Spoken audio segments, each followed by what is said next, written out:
Hey, I'm Captain Cro-Mag. I'll be your pilot.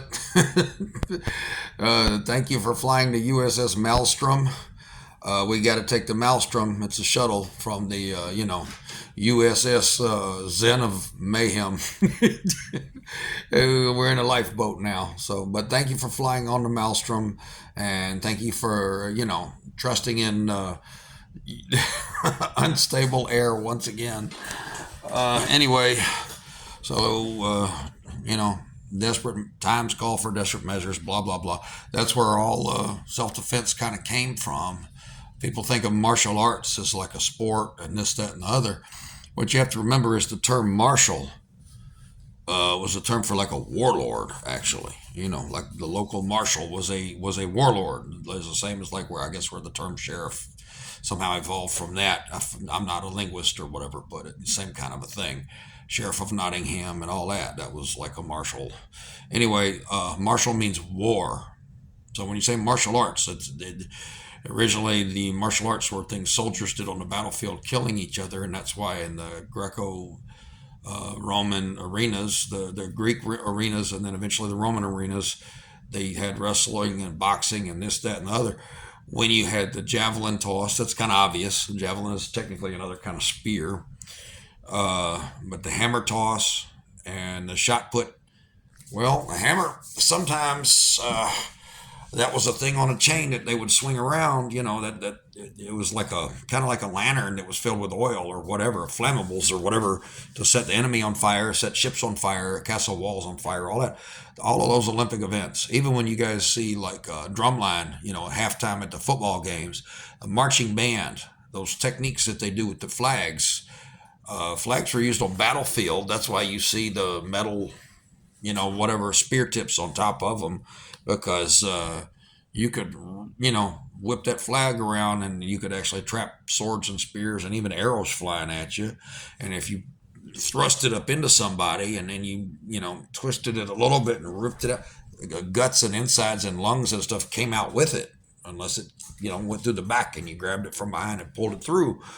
Uh, that's kind of how that works, or how it worked in the beginning, and now people think it's do this like a baton twirler. That that originally that came from the same kind of thing. Somebody flailing around with a mace, kind of with a stick with a you know winger on the end of it, a spike, a club, something or other. Um, So what we're talking about is, like I say, I like military history and I like the origin of how things came about and all that. Just like chess was actually engineered to, train warriors to be more patient, not to sacrifice important things just for the desire to win. When you get the other guy to sacrifice everything so that you do win. But anyway, that's understanding strategy as well as tactics is like more, quickly adaptable or whatever. A strategy is an overall plan that you use your tactics to hopefully make happen to win the battle and eventually win the war. If you won enough battles or one decisive one, you know how that goes. But anyway, so let's talk about blades and a very lovely human being. Her name is Hilda Akta, and she has a Silat discussion page. And please forgive me if I can't remember the specific name of that type of Silat. There's so many different out there. But anyway, it's like a type of Pinjak Silat, I believe. But the specific kind of Silat, I don't remember what. Pinjak Silat covers a lot of different types of Silat. But, anyway, they have family styles of blades that they have weaponsmiths that make for their family. And I recently ordered some. This is all my friends have started calling them the twins. So let's see if we can do this like that. Anyway, excuse me. They're matching karambits, and they're wonderful. They're incredibly light. When I played around with the techniques and everything for catching it and then whipping it back up and cutting, it's beautiful. But I wanted to show off the sheath here, and you can see that it's got the little, you know, handcrafted leather pattern and stuff like that. It's kind of like a scaly pattern, I guess. A little sort of a knot tied T design or whatever. It looks like a woven sort of. If I don't know if that's showing up on camera very well, but I mean I can kind of see it. Anyway, it's got the little strap that secures it in place. And if you take it out, you can see that you can catch it really easy and you can whip it back and around.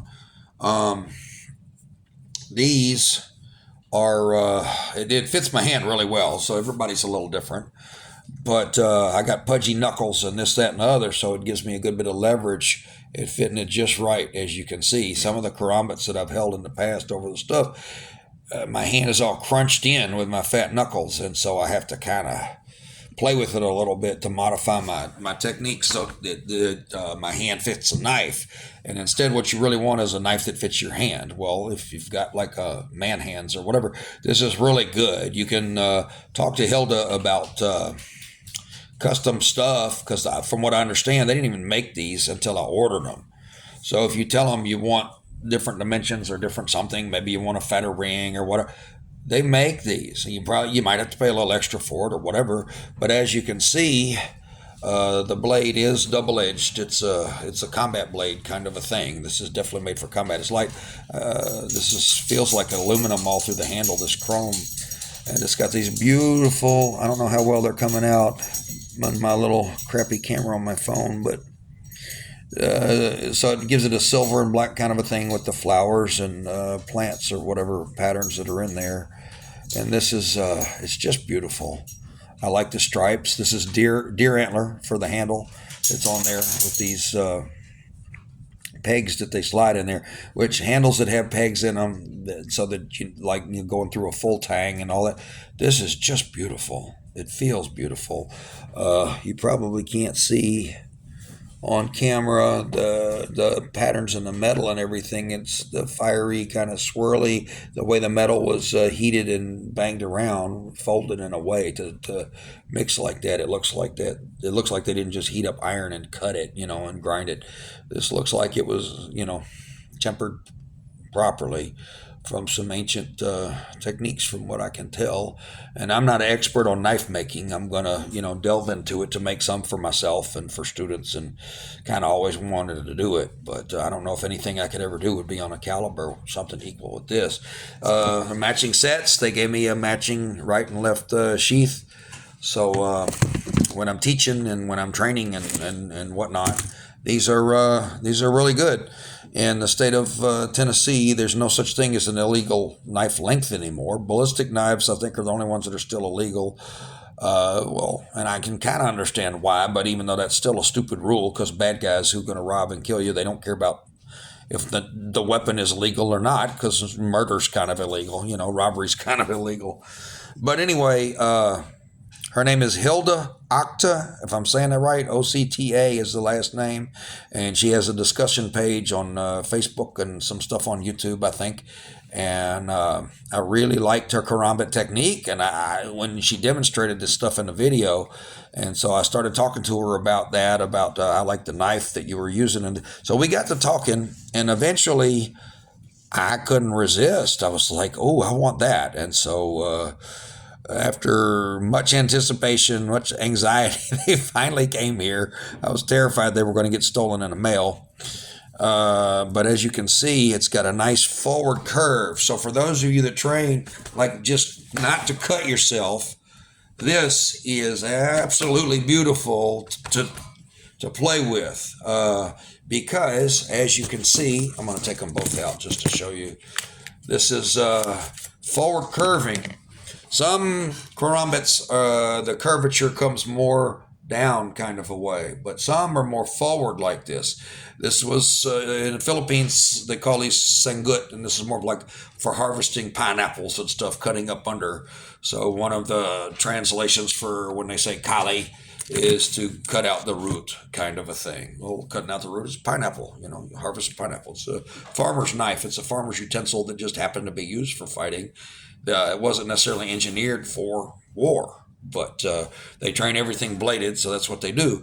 And when I say kali, well, if you take kalis, which is what it used to be said most of the time when they would say kali, they would call it kalis. Sounds real similar to a blade that is a kalis. When they translate it to English, it's spelled Kalis, and a kalis is a lot like a charis. And I know I'm not saying that right, but so you're talking about dialectic, altered changes or whatever it might be. Also the same thing, but sometimes they're wavy at the end. Sometimes they are a little straighter, but most of them have this kind of double-edged design that's sharp all the way back to what would be the handguard, except it's just a big, thick, wide part of the blade. But it has a snaky design that comes down, and I like those knives and the terminology, those swords and the terminology. The design is what I'm trying to say. I'm sorry. Because if you think of, they're really designed to reach the heart anywhere that you thrust on like an attacker on a battlefield or whatever, because of just the way that they reach in.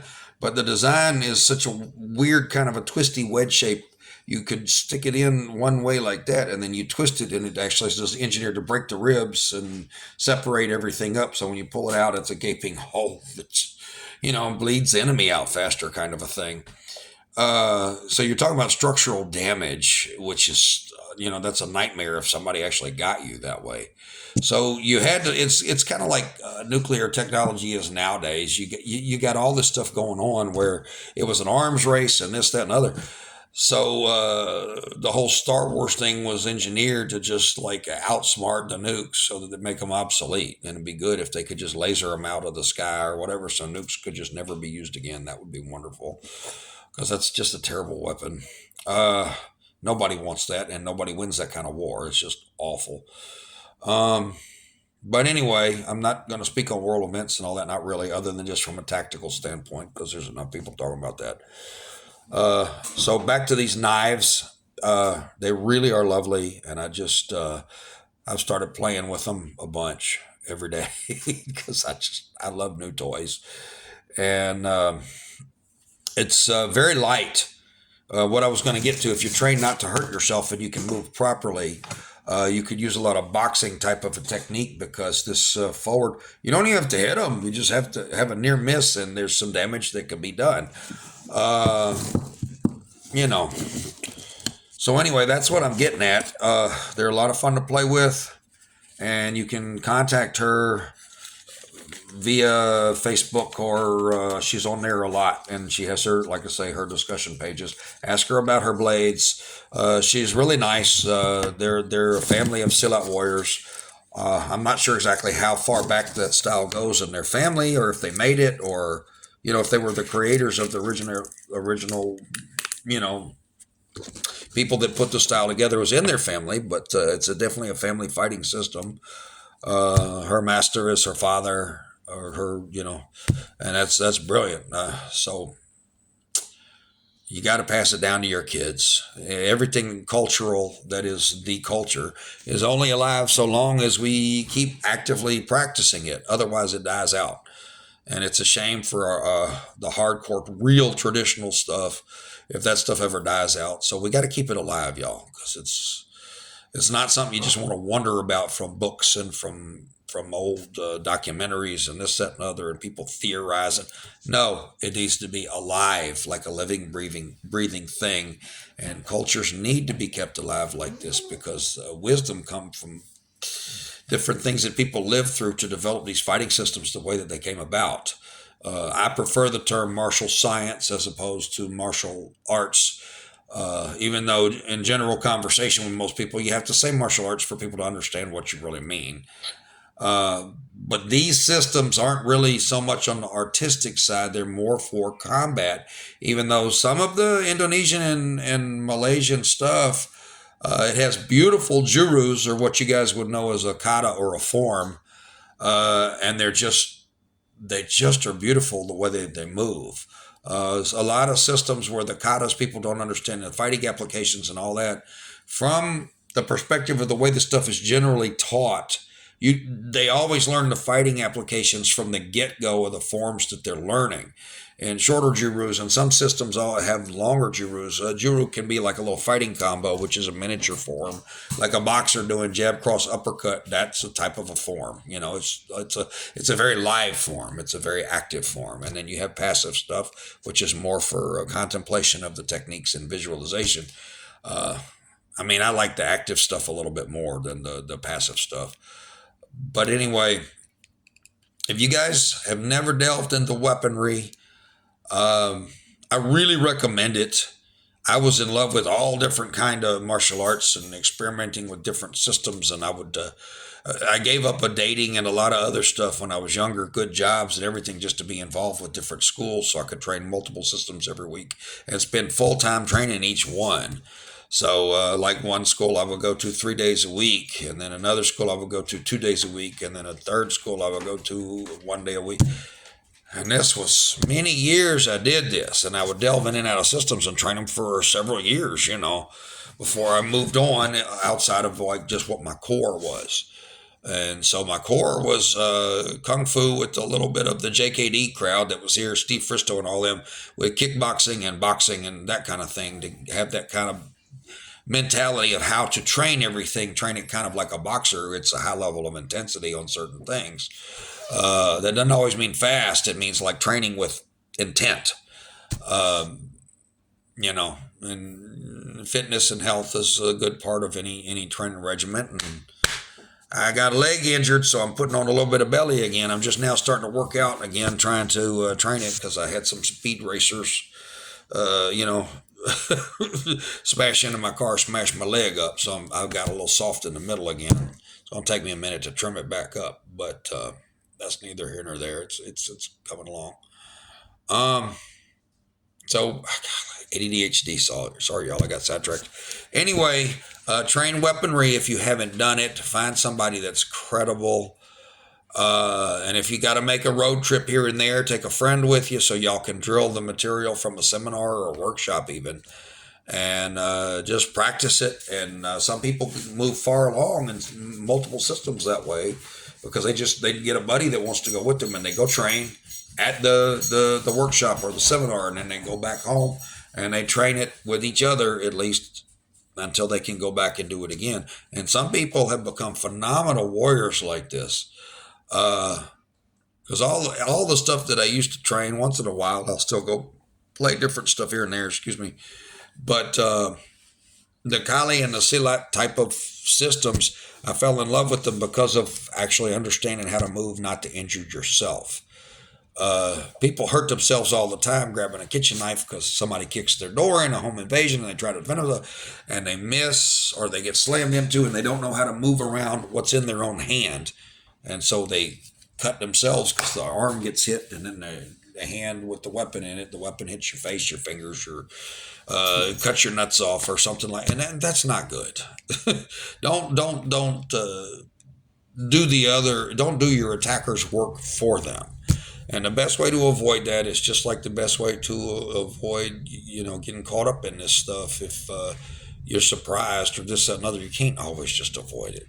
And you can't rely on your ability to shoot and pull a trigger and this, that, and other, because deployment speed is so much faster for a blade than it is for a firearm, especially fixed blades, which a $2 pair of knife, somebody can end you. They can unalive you, and that's not good. So the best way to survive a knife fight, and it's a knife fight if they got a knife and you don't, it's still a knife fight, so you need to move like a knife fighter. Well, the best way to do that is to train seriously to understand the best way to use a blade.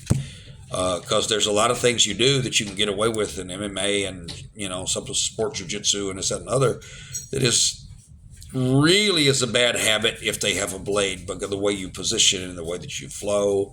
I'm not knocking those systems at all. I've trained them and I love them, but every system isn't strong in every direction. In other words, it's not what it's engineered to do. Weaponry-based systems are engineered the best with the greatest odds of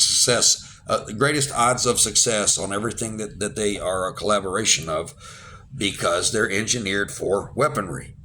You only have one set of body mechanics, one type of footwork, this, that, and other. Not that you don't have different types of stepping drills and different techniques to train your feet, different techniques to step around in when you fight, but it's not the way that it is in unarmed, empty hands based systems where you have your empty hand syllabus, but now if he's got a weapon, then you move like this because you can't do that. We always move as if they're armed, so that if they surprise you by whipping something and trying to get you and this, that, and other, you're already moving in a way that's positive, conducive to the fact that the other guy's armed and you're not. And the best way to learn that, again, is to learn how to play with stuff in your hands. And it's a lot of hands-on stuff. You can learn some stuff from videos, but you can't really learn how to do this stuff properly with videos. You need hands-on, because it's a timing thing. It's understanding how to evade while you counterattack, and how to avoid what's in their hands if you have to deal with the arms themselves and this, that, and other. So, I mean, that's a serious thing. And now that I'm older, it's my chosen form of exercise. When I was younger, I liked the combative aspect of it, and I still do. But now I like to exercise this way. It's just simply how I enjoy to exercise. You know, everything has its strength and everything is good for something. As long as you're enjoying your training, then that's fine for you. But just understand the parameters of, if you want to survive somebody trying to get you with the stabby slashy utensil, you know, kind of thing. That kind of tool, once it cuts a tendon, the digit or the limb is useless beyond that point. And they don't have to be skilled to unalive you. All they have to do is what? Get lucky once. Savage violence of action with backed by savage intent, just hostility. Maybe they're crazy, maybe they're on drugs, maybe they're having anger issues, which can make you crazy, and some people it makes them do drugs and this, that, and you just don't know. So no matter what you do, I recommend everybody at least diversify in this type of training and this type of syllabus if you're interested in self-defense. You know, if all you want to do is just be a boxer, then that's fine, because that is also applicable on the street. And you understand what I'm saying. But what we do is engineered to do what we do. And I don't know how to train you how to be a champion boxer, but I have several students that come to me with stories about being attacked with this kind of stuff. They're still here. They dealt with it very well. I got little scars here and there, which I should have been dead several times over, and I should look like a bear ripped me apart, you know. But I don't, you know. So, grace of God, giving me a sense that something's wrong. And they twitched and I twitched and training took over, and I'm still here.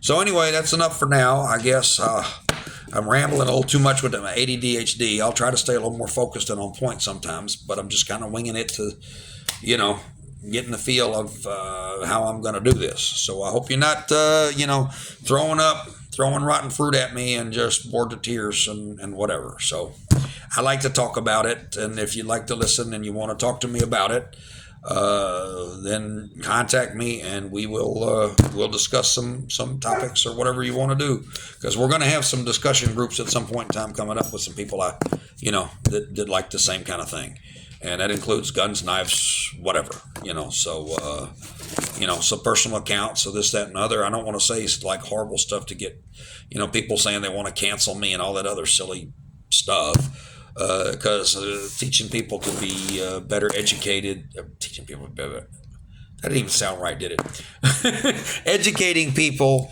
to be, more aware of ways to avoid threats, and then when you can't avoid the threat and you have to deal with the threat, deal with the danger, deal with the violence of action coming upon your person, then it's good to do it in an efficient way, with some stuff that you have become proficient at. And I'm a little nervous, so I can't talk, and that's why I'm rambling more than usual. So we're going to cover a lot of stuff, and just you can never learn enough about this stuff anyway. So we'll talk about historical figures and the things that we need to learn from them, and the lessons that they learned, and sometimes the hard way, so we can learn from others' successes and others' mistakes. And that's certainly what we're going to try to do with some of this stuff. Anyway, God bless, and keep your dreams alive. Keep your goals alive. Don't let this stuff drag y'all down too much, and just stay positive and have fun with your training. Because when you have fun with this stuff, it's a lot of fun. You know, those guys that sit around and cut fruit and videos and shout on YouTube, and they're just having fun. You know, it's boys playing with toys or girls playing with toys. You know. So one more time, God bless, and I guess I'm signing off for now. So make it official with the, Captain Cro-Mag signing off. The next mile marker over the mountains or whatever, you know, we'll reaching the planet Earth or something, you know, we'll let you know. So, yeah, I need to end it now because I'm just rambling like a crazy person. So, yeah, thank you.